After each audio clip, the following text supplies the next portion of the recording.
Voilà, bonsoir mesdames et messieurs, ça dépend de l'heure à laquelle vous allez nous suivre, ça dépend de l'heure à laquelle vous allez nous capter. Vous êtes sur Yokabaz Télévision, votre chaîne d'information, votre chaîne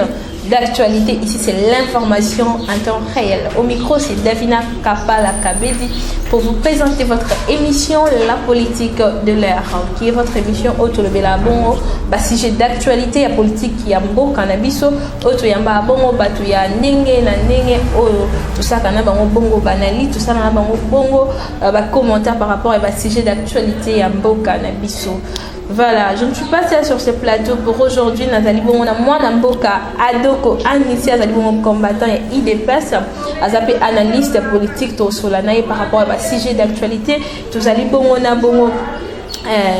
information autopé sango et la kibiso ya robela ya cardinal Mosengo ba biso ba makina ba information le kota wa kufima réellement a kufité aza en vie mais étant na ezaki bongo critique ayeba ki ko katsa bongo na ngambu ya France pona kozwa bongo susu ba soin ndenge esengeli tokolobela pe bongo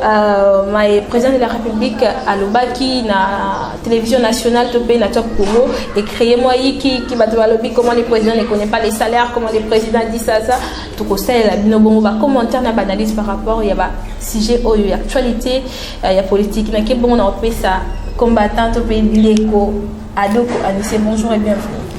Bonjour maman journaliste. Bonne santé.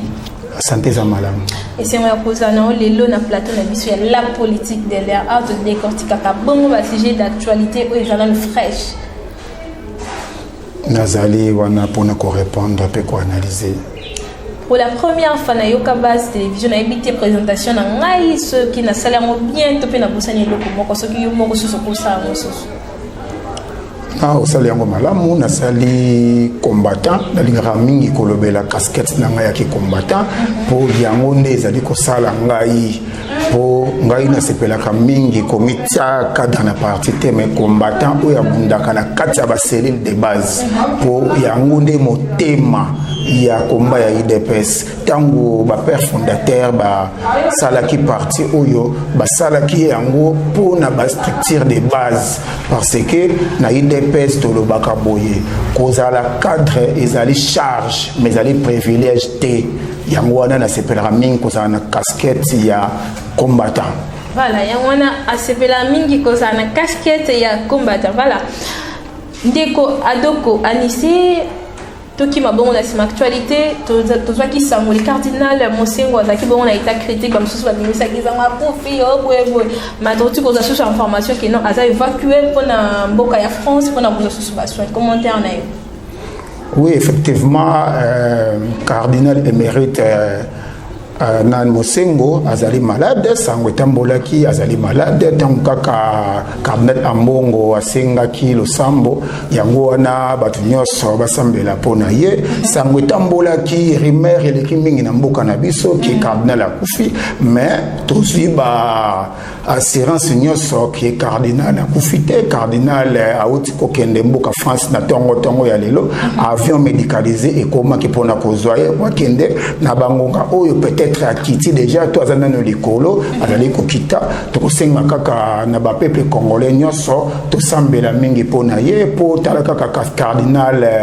mosengo soki tokanisi banda période ya conférence nationale souveraine awa pe na suka awa pona kobunda pona alternance amekaki kosala donc azali congolais oyo avandaki mingi na makambo pe oyo etali politique ya mboka na ye yango ata kosenga na ba congolais nyonso losambo mingi pona tata cardinal émérite mosengo. Voilà, losambo mingi c'est bien, mais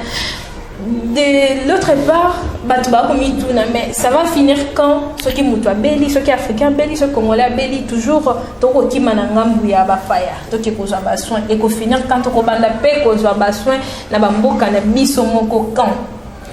Bon, ndeko journaliste moni question otuni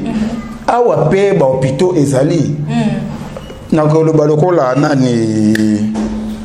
oyo ya riposte muye me docteur muye mbabeli corona ki abimake paite azalaki na monkole azalaki na monkole ba traiter pe abiki donc ba infozi au ba sanitaire na mboka na biso pe ezali oyo ko iko traiter ye mais ye pas azali libre ya ko sepela ke soki maladie na ye esengi ake na mboka bapaya epekisa mite donc epekisa mite mutu azali libre ya ko choisir soki esengi soin na ye ezali banda ya mboka to mboka oyo toyebi ke be fase belé oyo nanu simbami malamu te mais avec le temps tokokoma pe kaka lokola bamboka wana misusu po mayele ezali po komona même ba docteur belé bakendaki na Afrique du Sud baza ba congolais mais bazali ko traiter biso kuna omoni sala ka passer surtout na ba politique na biso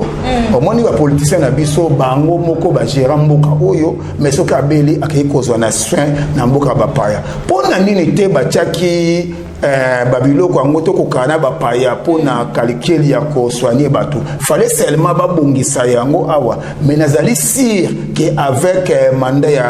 ya Fachi makambu mingi ko changer donc tozali ko bunda nango malembe ko changer ko bossa na te que même mokonza mboka zali ko travailler déjà sur la santé gratuite donc mutu penza bela ki ko traitement ya ofele eza possible avec ba recherche tozana nango na mboka na biso eza nango possible pe ko salama. Voilà, moi je souhaite un propre rétablissement à son éminence. Voilà, mesdames et messieurs, Toklar Massigi, je crois à suivre. Et Toko Tabongo Maïmatali, président de la République, a gagné Kinshasa pour Mokolo ya jeudi,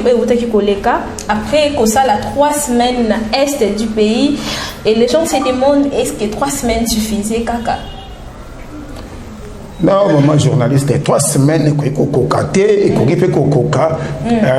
este ba problème ya Congo ezaka este ayebisa ki batu ke soki tana ngai koki na okende na este batu balobi babimisi na bana balali banda karapo mokonza mboka ya mokonza mboka ki esa 3 semaines na este na batu ba ndai kolobela voyage ya mokonza mboka mutu aloba zate mutu ata féliciter yete au réaliser promesse au fait ça qui azalité de mokonza mboka avandaki na este 3 semaines mais lobi te ke ndenga zongi boy akoyi kozonga liso kuna te este zali Congo te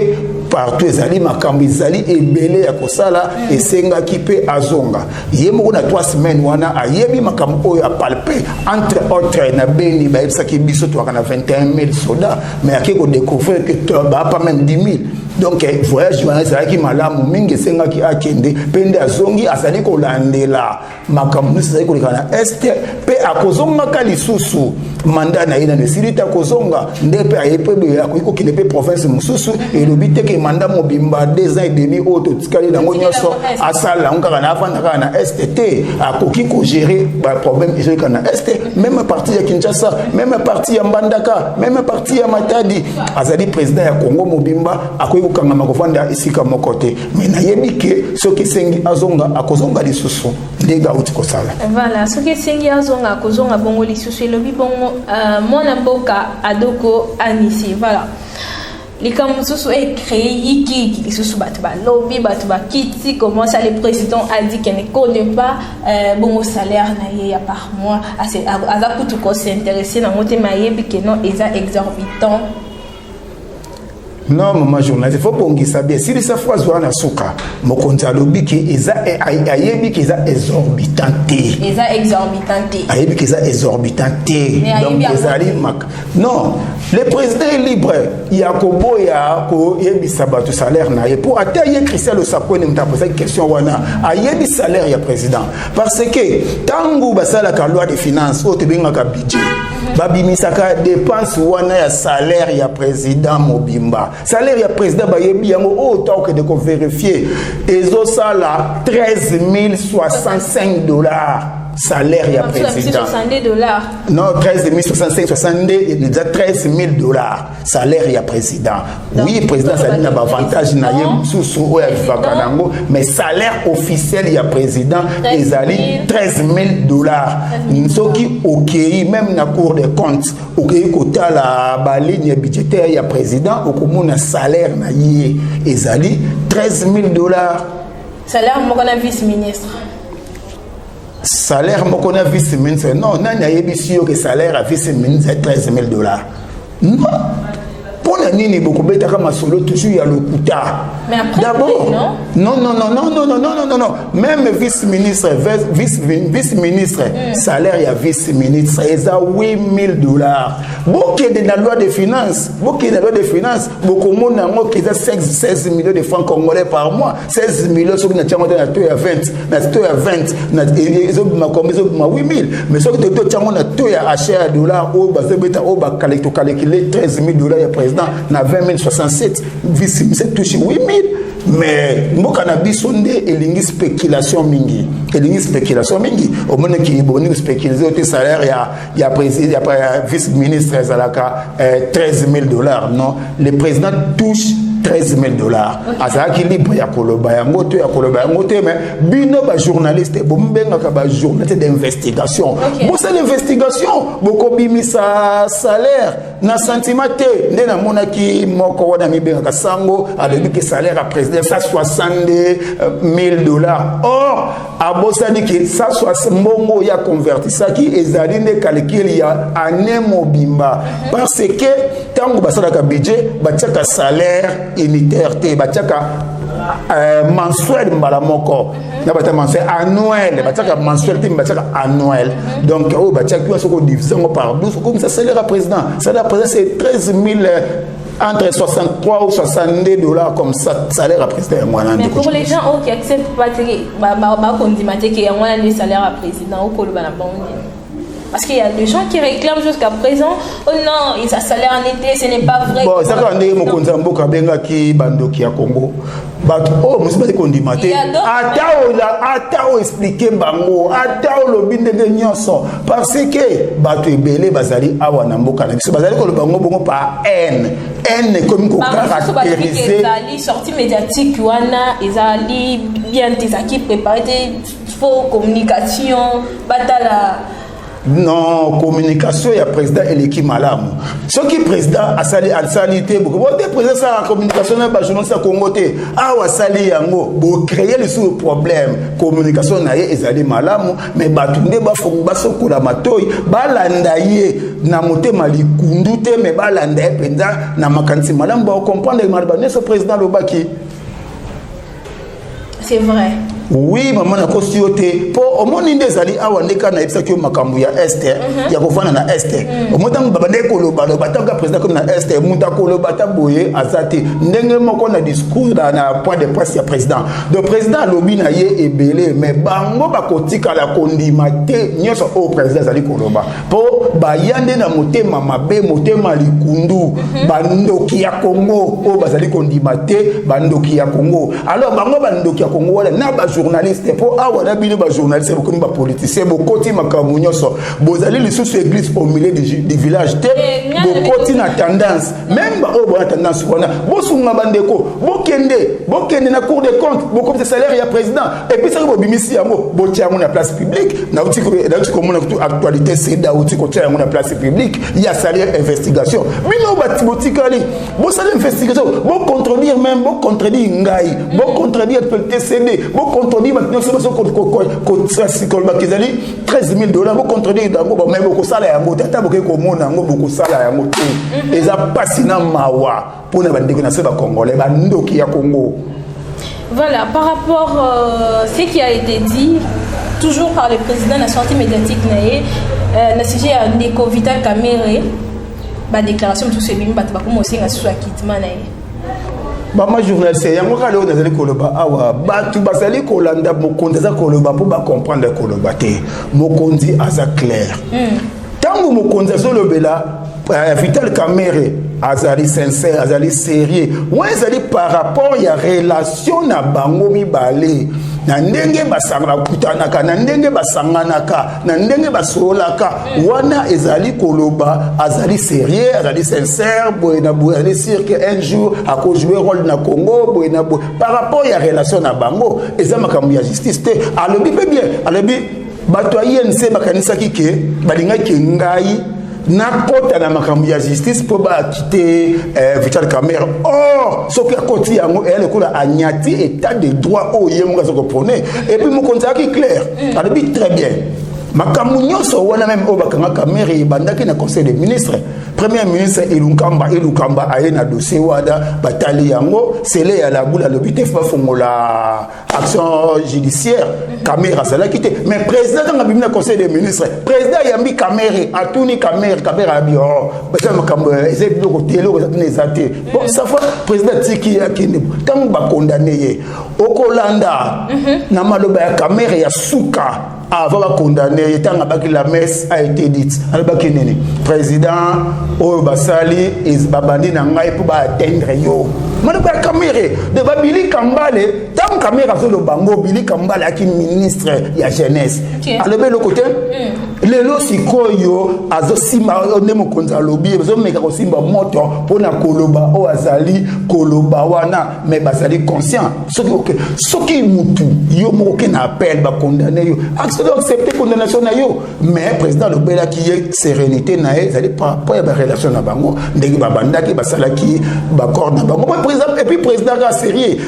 Il ne se soit moni moyité. Que c'est pourquoi on a demandé un secrétaire. Non.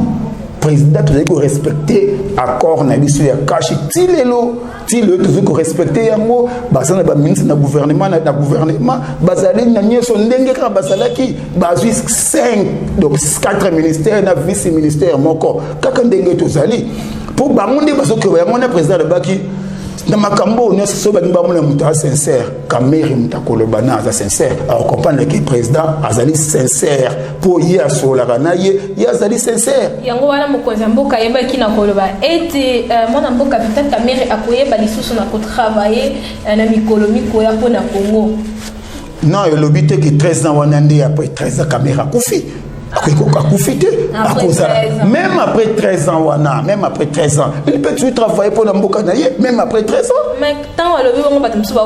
peut-être deuxième mandat des présidents a causé un deuxième mandat comme mon mboka Vital Kamerhe un deuxième mandat. Bon, d'abord, pourquoi tu me dis que makambo ya nini ya ba grâce présidentielle, même la grâce présidentielle, mutu a chaka batu na grâce présidentielle, c'est le ministre de la justice né atala kabato bazali éligible, né ache bango na liste, c'est pas président. Ce qui Kamerhe et qu'on s'est retrouvé lobi kuna azali a commis éligible na liste bato qui ko grâce président qui ko signé grâce présidentielle, mais président yemoko azana mutu o te ya ko réfléchir que ngai na ke nango boy te justice c'est ça de musala nango biso to ki état de droit président akokota jamais kota influence na makambo état de justice ndenge bango bandeko na biso ya INC bazali ko kanisa te biso to ki pona état de droit to koki jamais ko piétiner état de droit o biso moko to côté kocha. Mais c'est par rapport, nous regardons aujourd'hui, nous sommes en 2021, 2023, ils ont aussi cadé de gros bâtés qui m'ont emboqué Vital Kamerhe à Obima, lobby, a travaillé toujours quand un premier mandat à président. Non, na lobby bongoté, na lobby bongoté, na lobby na okutuboui. Même après 13 ans, il peut toujours travailler pour le pays. Le président a dit que lobby a causé que la Koiko Sala, a lobby na fitir. Mais comment on lobby na fitir, bien brochango directement l'élo. Non, le président a dit que lobby na fitir, a Koiko Sala paye nécessaire pour travailler pour Namboka. Et puis nécessité wana besoin de Vital Kamerhe, INC président na vision à Vital Kamerhe, pour travailler pour na kobonge ça Mboka oyo, et ça ka Vital Kamerhe, ils allaient visionnaire pour yekolo INC. Voilà, donc close na sujet à mon Mboka Vital Kamerhe, je crois à suivre toujours. Na mikolomi kuya to kota mbongo nikambetali ya mona mboka Caleb Mouton a ebongo na kobima to pe ko déclarer que non a se laver na honneur naie et sa dignité et demande au procureur général près de la cour d'appel de Kinshasa Gombe de classer sa suite des dossiers des poursuites initiées contre lui. Mais maman ezamawa na pasi bongo ye mutu ayebi ke azali innocent okokima nini yaka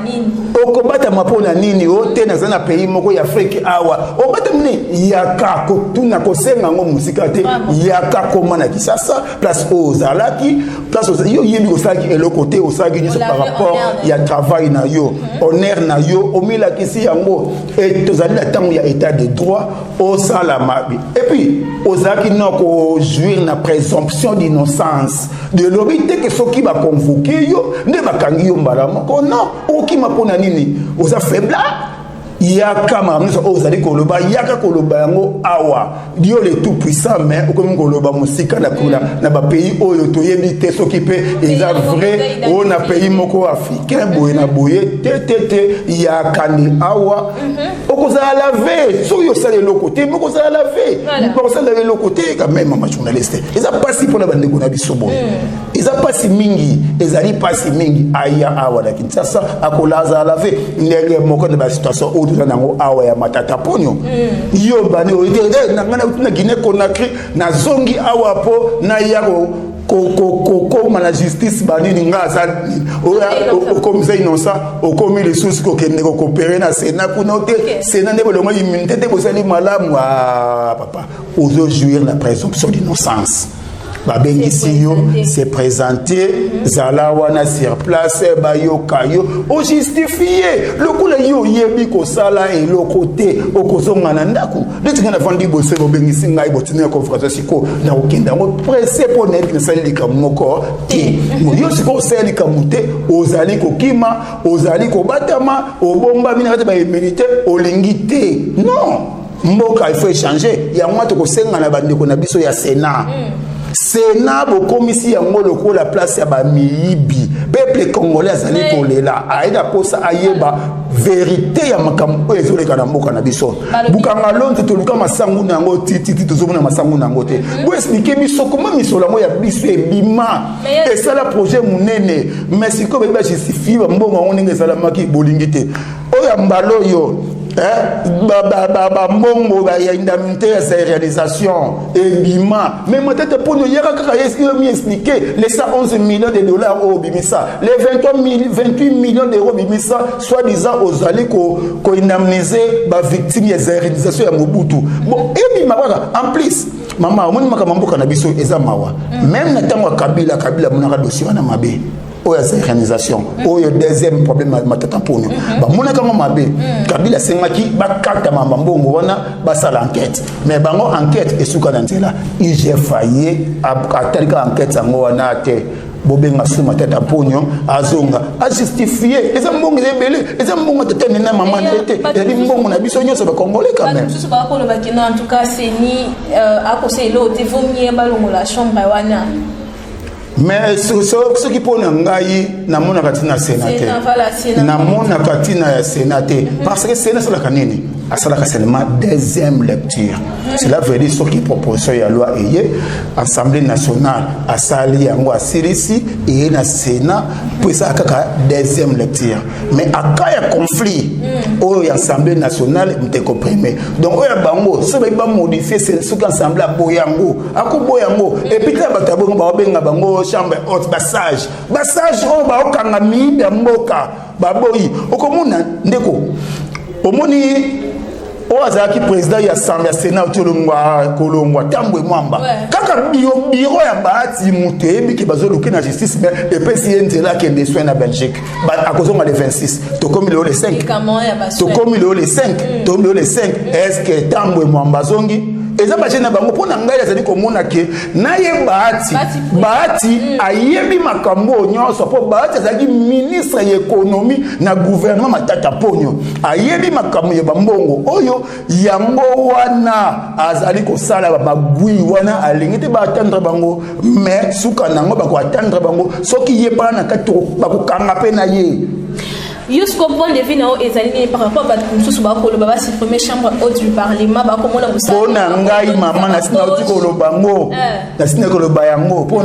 Sénat, il faut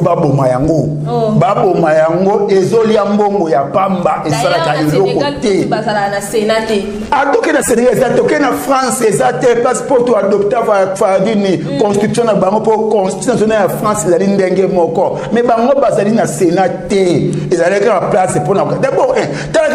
pour me sénateur, et sa corruption. Abimsi 20 000, 30 000, 50 000, 100 000 $, après si députés provinciaux, pour baper ça y est mandat. Donc, comment même il y a Sénat, et sa corruption. Allez, quand on a corruption, et puis il y a Mozali, et ça la canine, parce que, et ça la loi, loi, la loi, et l'Assemblée nationale, il y a ça la deuxième lecture, n'a qu'au gérer l'Assemblée provinciale. Mais au commun, l'Assemblée provinciale, il y a un problème. Parce que pas problème c'est les professionnels bango ba jouer rôle ba jouer kamote ba vandi bazali kolia mbongo ya mboka pamba ba boma Sénat et l'importance mon côté na mboka la biso. Voilà, je crois le message est passé. À suivre toujours na Yoka télévision to koya bongo na ba information to pe na ba analyse msusu sur ba sujet auto si bongo te na mikolobi koya. depuis mobile soutient un deuxième mandat. Il y a président Félix Tshisekedi car la réalisation du premier mandat ont donné l'espoir. Donc premier mandat il y a président Félix c'est vraiment espoir il y a ko soutenir yeto pe kondima deuxième mandat mais côté mususu ba imboka ba biwana bazaka ba politiciens bazaka ba tu ya ba kolem ba futa pona ba poste et tout voilà un peu analyse na. Non, ils sont libres. Parti à Nicolas Bissokis Mobile Basali libre. Ndenge yo komona Kemabe, il est libre à le bagenga na ko soutenir candidature à président. Donc non, il a plaisir ndenge nini. Ezali. Bongo siko yo mtozo boya candidature wana ya des plaisir té, il y a rien de comme plaisir. Non, ils sont libres. Mokonza mboka batu nyonso bazali komona ke azali na vision ya malamu. Malgré mokonza mboka azui retard avec FCC ndenge bazalaki ko bloquer babidoko na nyonso ele biso des apona ko déboulonner système ya Kabila. Tango pas de baka en États-Unis que j'ai ko déboulonner mutandima ki yango te a déboulonner yango neto bandi siko na ba warriors to ke na bango mais ceux qui bango ba pesi position ba le biso to ko soutenir mais non boké na ye. Mais Mbika écoute Mbika c'est un ministre abanda qui a même gouvernement bima abanda qui a gouvernement bima Bahati les sources dans des sources tabati non kutu Mbika c'est le marathon autant na Congo mobimba pona kolobela maman bona papa mu ezali problème était ce qui bango ba opportuniste parce que o asa opportuniste te nani oyo musoloba en plus maman ba ben ba opportunité lelo 2021 na comité na 2023 de alliance ko yeba na ndene ko salama bon siko ndenge pe MLC aya opportuniste ensemble aya opportuniste donc batu oyo bazali na mboka na biso ba saint mozito moto asomba 420 kuna mbongo ya leta ye fayulu oyo avotaka gimbuta na mboka oyo auti na majorité au moins bato bazalo bawana bango bauta be majorité présidentielle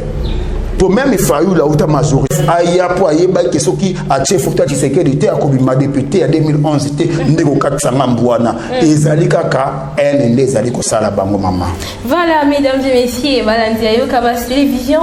nous chutons à la fin de notre émission avec Mwanamboka Adoko Anissé, combattant de l'IDPS. Voilà. balobi bon que bazali opportuniste balobi nyonso balobi wana mais après ça nani.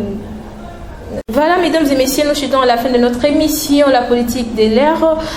Nayambela Kibino Bongo Mwana Mboka Adoko Anisi Oazali Bongo combattant ya IDPS. Otoyebi Bongo Kosola Naïma Solo Maïma Taliba, sujet d'actualité ya Mboka Nabiso. Moi je dirais que par rapport c'est Oya Uti Kolobake non, Bazali libre ya kopé sa opinion na bango, Bazali libre ya kopo Datope Kondima était président Azwa deuxième mandat. Moi je dirais que non, les présidents de la République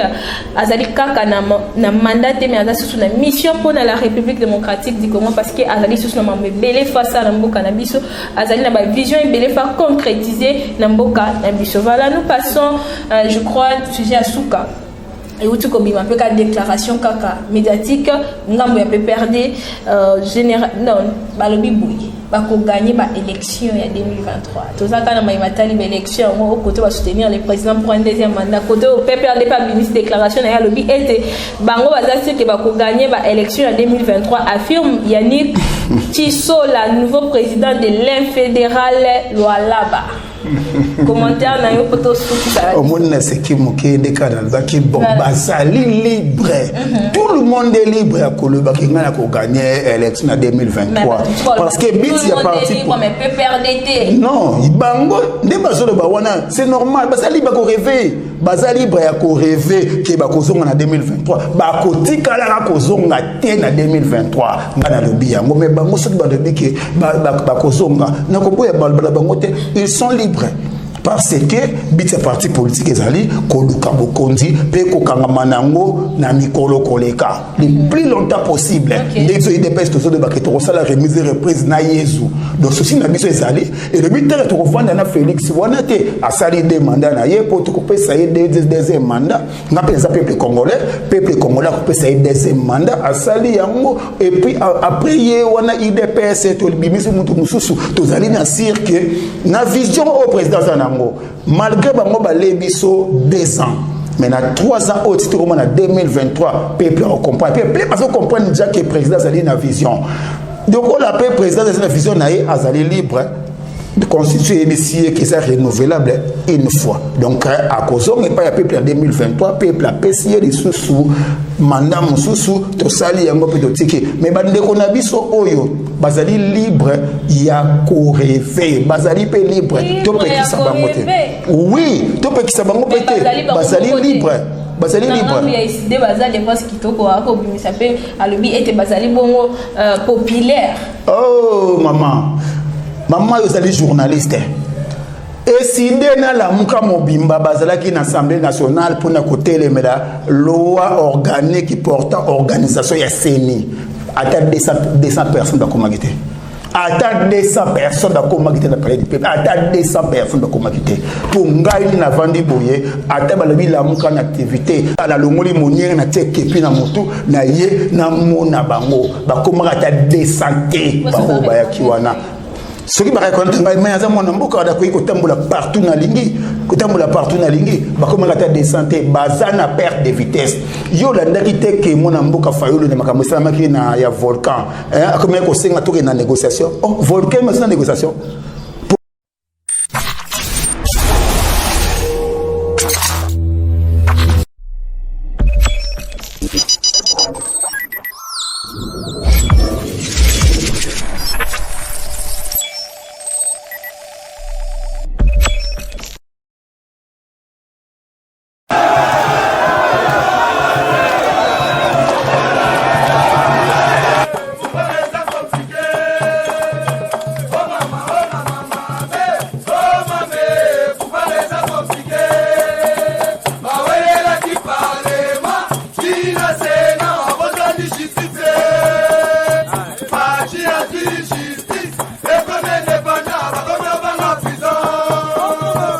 Mama